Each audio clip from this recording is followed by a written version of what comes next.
Hey everybody, welcome back to Burns Reviews, and today we're talking about Songbird. Songbird is a dystopian peek of the future that might happen in a world that has COVID-19, or in this case, COVID-23.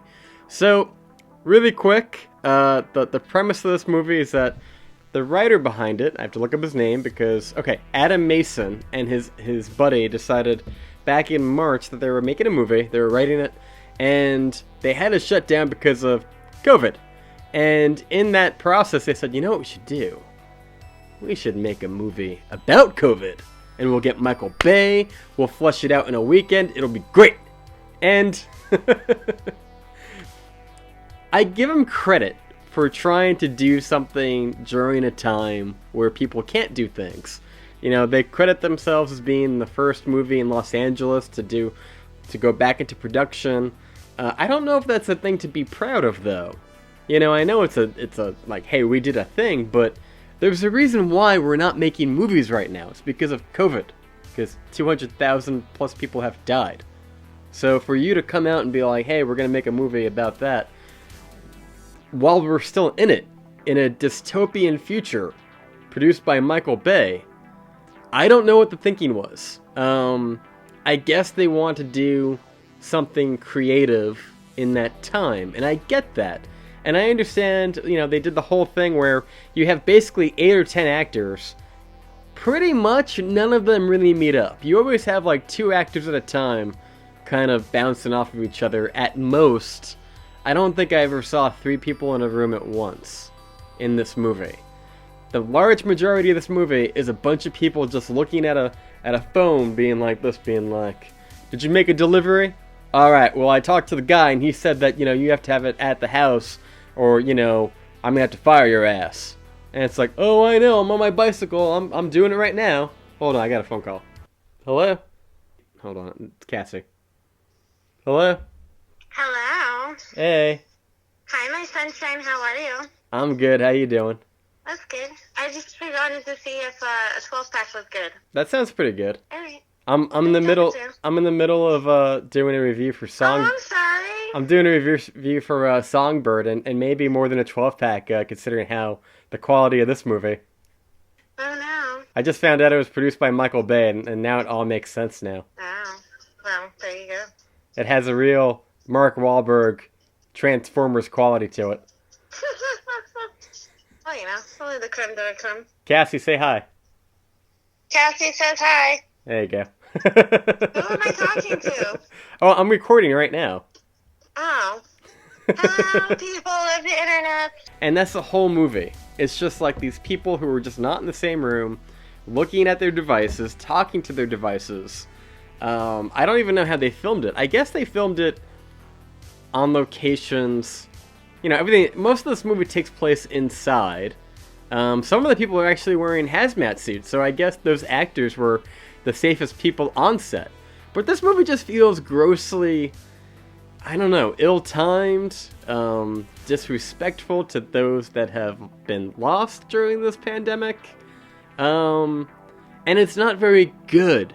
You know, it's not even a very good story. It kind of has like a Hunger Games type of vibe of like a dystopian future where the military has come in to effect martial law and everyone has to stay inside or you're going to be shot and blown away. That's the whole movie. I wanted to check it out because it had Craig Robinson in it, and I'm a big fan of Craig. It's got, what's the name of that girl?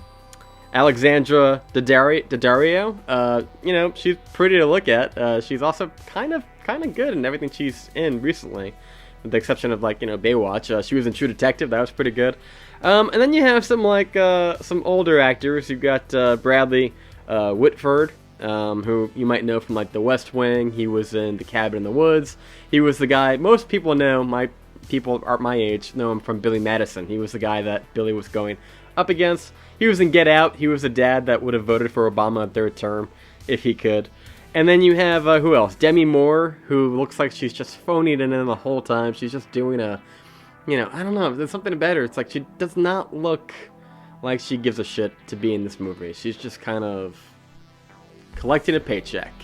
And look, here's the real problem with this movie, is that It is so far away from being something like, say, Pulp Fiction, where you have these overlapping characters and like it's kind of cool and look at that, they're not even all the scenes together, but they all kind of know each other. No, it's more like, you know, Valentine's Day or New Year's Eve or any of those crappy holiday movies where they get a bunch of actors to come together and they kind of just do like a thing. They all do like a weekend worth of work and then they all kind of go home.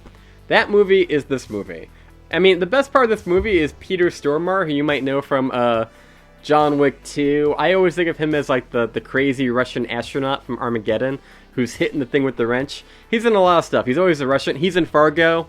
You know, he's the guy putting the other guy in the wood chipper. You've seen him and stuff. You're just like, this guy, he is having the time of his life, man. He is chewing the scenery in every scene that he's in because he's like the quarantine guy. You know, if they detect somebody in the apartment is having like a flash of COVID, him and his guys, they come in and they pretty much just take you away and kill you. Or they put you in quarantine, or they put you in this, what do they call it, like Q camp, like a concentration camp with the other people.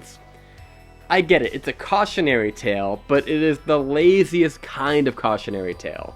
You know, you got one kind of cool scene in the third act where you get the main character, Romeo over here, because it's basically Romeo and Juliet, so they say, in the apocalypse. You have him on a motorcycle and he's racing towards the action, and you're like, yeah, okay, but by the time you get there, you just don't care. You just don't care. You don't care about any of the characters. They could all be, you know, just blown away today in the movie, and you'd be like, yeah, okay, well, you know, Michael Bay should just blow him up and move on, because you just don't care. And I don't blame the actors. I really don't. They're not bad actors. It's just poorly written in an ill-conceived time to put this movie. And, yeah, I don't know. There's nothing great about this movie. You know, I was kind of just looking around at what other people were talking about it, what they were saying, and you know, some people have made a good point. You know, one thing I read was like, if you're gonna do something like this movie, if you're gonna have a movie that's like, you know, hey, I'm sorry that lots of people died during the pandemic, but you know what? How would you like an action movie where it can get a whole lot worse?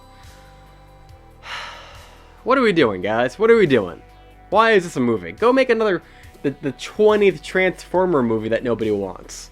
This just feels like, to me, like the lowest common denominator type of audience. Like those people that like Transformer Part 25 or any Michael Bay movie where Mark Wahlberg is just chewing the scenery, cracking open a Bud Light and drinking a beer. And like, this movie is just so... you know? I'm giving this movie a D. That's my grade. Standing by it. The only reason I didn't give it enough is because there were a couple scenes, like I guess like the action stuff, where it's like, you know, the cinematography is okay. Action was kind of cool momentarily here and there. And I don't fault the actors. I do fault the script and the whole idea and the majority of this film in a big bad way. There's one scene in particular where Alexandra Daddario and Bradley Whitford are together, and he's basically just kind of like using her. I think she has like a fans only page or something like that, and he's like paying her lots of money. He's cheating on Demi Moore, and there's a scene where like they're in the room together, and she's kind of like straddling him and whatnot, and it's kind of like True Detective, and and he's like, I'll tell you what I want. Take off the mask. And he takes off like her mask, and he's wearing like an oxygen tank mask. He takes it off, and like they get really close, and like he's like kissing on her face, and she's kind of turning away. And the whole time I'm watching this movie, I'm going, I feel bad for her, because she's probably like, look, this is back in like what, July, August? I don't know when they filmed it, but right in the peak of pandemic, and it's like, you know, maybe Bradley Whitford is okay. Maybe, but maybe he has COVID, and you're doing this scene, and she looks like she's not acting. She looks like she's like, what did my agent pull me into? Why am I doing this? And I'm watching this going, why are they doing this? Why is this a thing? Why are they making this movie? And why is that scene in the movie? It's just, Anyway, guys, thank you. We have almost hit 3,000 subscribers. If you are watching this, a day or two later, maybe we already hit it. I don't know. We have more videos right here on the channel. I put out 5 this week. There's a lot of movies that came out. I've gotten quite a few of these early streamers, and it's kind of why I'm a little bit sleepy right now. I apologize if I'm losing my voice a little bit. But be sure to comment down below, what did you think of Songbird? Thank you so much for watching. Stay safe out there. Happy holidays. And until next time, guys, thank you so much. We will see you next time.